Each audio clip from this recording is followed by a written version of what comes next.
ولقد اخذنا آل فرعون بالسنين ونقص من الثمرات لعلهم يذكرون او بشکمو فرعونیون ونیولو په قحط سره او په میوو کې کمی سره چې دایشي څه دغه نصیحت حاصل کی فاذا جاءتهم الحسنه قالوا لنا هذه کله چې هغوی ته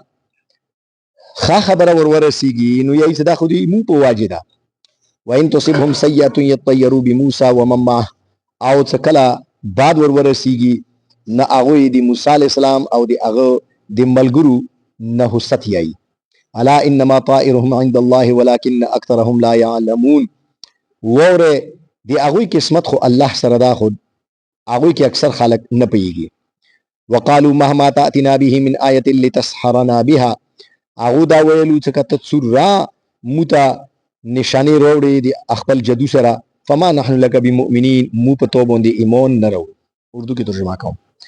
ولقد اخذنا آل فرعون بالسنين ونقص من الثمرات لعلهم يذكرون اور بے شک ہم نے پکڑا آل فرعون کو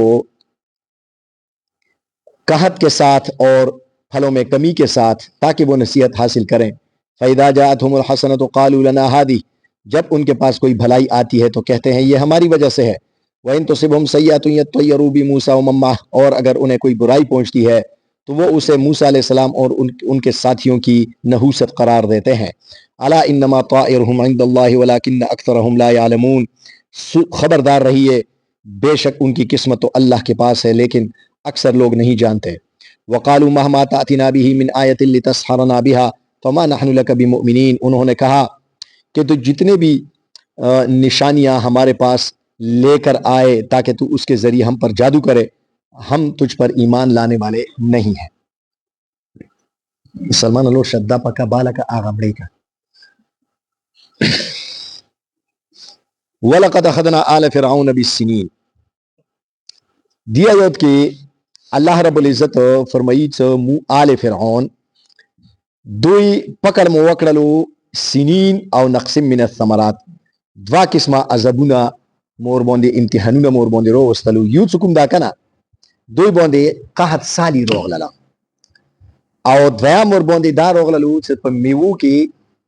کمای روغللو چنانچه علماء کرام فرمایي چې د قحط سالی څکم دا کنه دا په دیهاتو کې راغلی و او دا وو کولو پر 7 سال پر دا عذاب دغه باندې جاریو نو د 7 سال کې څکم د دغه دیهات وو هغه کې برنونه نه کېدل لہذا غلا نه کېدل عموما دغه غلا څکم دغه په دیهاتو کې کېږي او د میوې ترشي بغونه د په شهري علاقو کې کېږي نو شهري علاقو کې څکم دا کنه هغه د میوو کمای روغللو د خوشکساله په واجه او په کلو او دیهاتو کې د غلې کمای روغللو چنانچه د دې په نتیجې کې په مصر کې مهنګي روغلله د شینو اشیاء خوردنوش کمای ورکې روغللو نو ډیر سخت پریشان شو الله رب العزت فرمایي صدام ازکه وکړلو څه لعلهم یذکرون کې دای شي څه دو نصيحت حاصل کی ویلي څه کله انسان په تکلیف کې مبتلا شي نو د انسان زړه کې بیا نرمي روشي قرآن مجید کې الله رب العزت وجه کې فرمایي واذا مسكم الضر في البحر ظل من تدعون الا اياه څه کله په سمندر کې د عرب څکوم دا کنه هغه به څکله عموما حبشي ته تللو نو بر اعظم افریقا ته پوری کېدو ظاهره خبره ده نو هغه سمندر و مانځ کې نو اخ سمندر کې به دغه په کشتیو کې سپارو کله کله به طوفان ور باندې روغلل نو طوفان ور باندې روغلل بیا د سټیم کې بوتون په ویر نو بیا به الله رب العزت تللی والو یا الله خلاص مکي یا الله خلاص مکي نو الله رب العزت ورته فرمایي چې واذا مسكم الضر في البحر ظل من تدعون الا اياه کله تاسو په سمندر کې مصیبات کې گیر شئ بیا د بوتون نه په ویر نو د مصیبات او تکلیف د انسان نه او یا اتیا حالات کی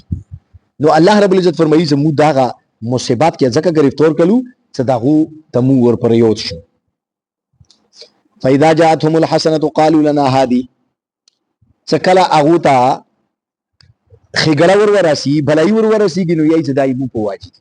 وین تصبهم سیئه یطیروا بموسی ومن او څکلا اغوتا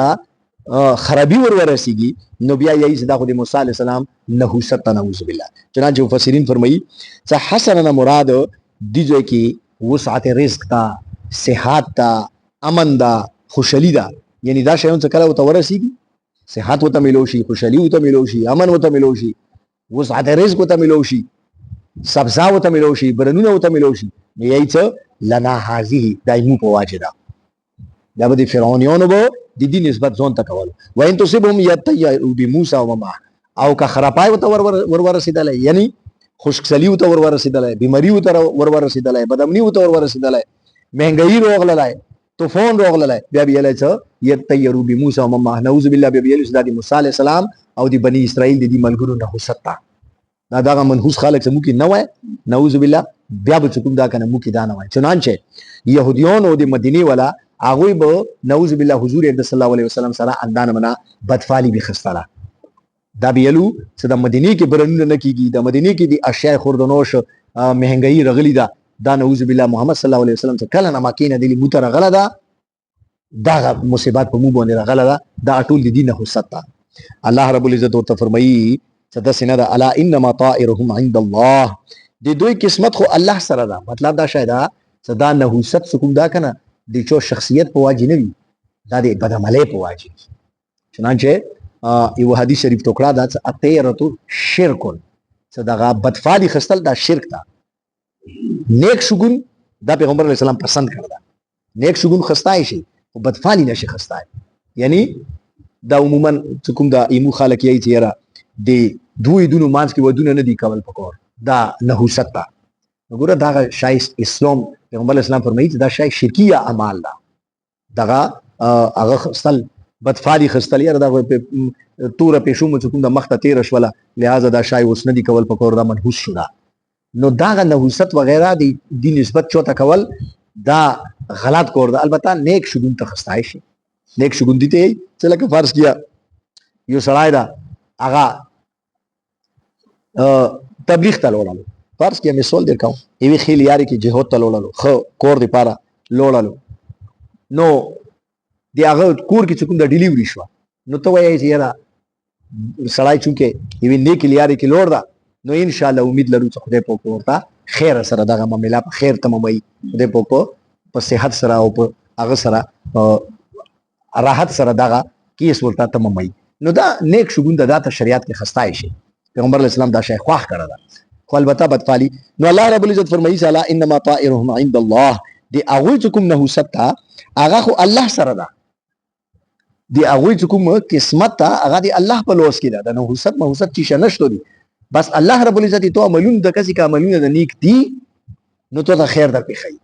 او که بدعملی بیا الله رب العزت به خیری در پخی، نو ته دا شخصیات او طرف ته د دې نسبت ما کوي. چنانچه علامه علوسی رحمت الله علیه په روح المعانی کې لیکلي دي چې کله په فرعونیانو باندې دا بد اوریز روغله، دا قحط پر روغله، نو ډیره سخته خشکسالي شوله، خلک ډیر سخت پریشان شول، دریای نیل بالکل وچ کا کار شول. نو فرعون چې کوم کپټیون وو، د فرعون کوم قوم ولا خلک وو مشرون وغیرہ ګر شو ترته فرعون ته شو تیرې څه غام وکړه. نو فرعون ته روغله تیرې ته څنګه ته یې چې خدای دا مسله حل کا.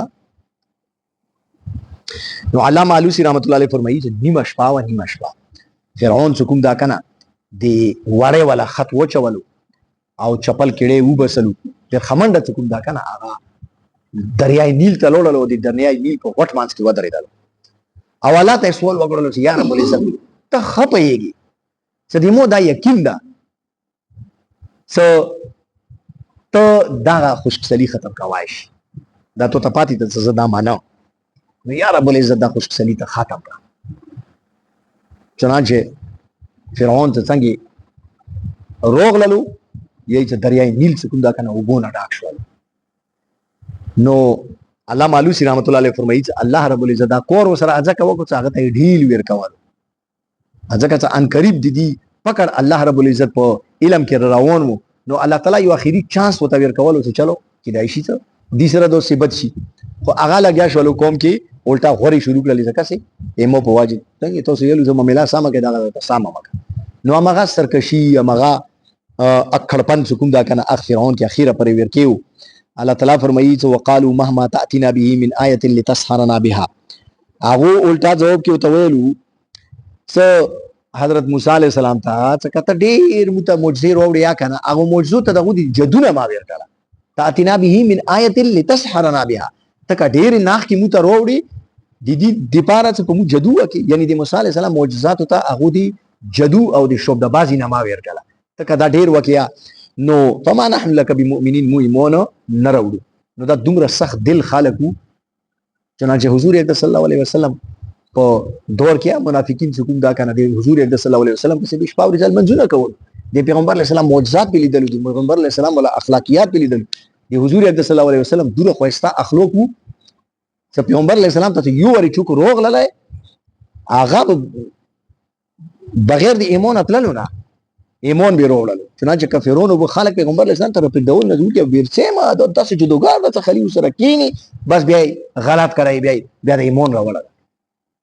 خودی اټول کشش نه باوجود منافقین وو پیغمبر علیه السلام په سیال منځونه کول بیا ونه متاثر نه کیدل ویلې څه هغه سخت دل خالق نو اټول نه ضروري شاید هغه دا الله نه داس ول کول پکور دي چې الله رب العزت موته دي زړونو نرمي نصیب کړي دا الله لوی نعمت ته زړه کې د رحم دلی درکې د زړه سختی څخه کوم دا قساوت قلب دا په ایمان کې ټولو نه غاټ رکاوت الله دې موږ ته نیک عمل توفیق نصیب کړي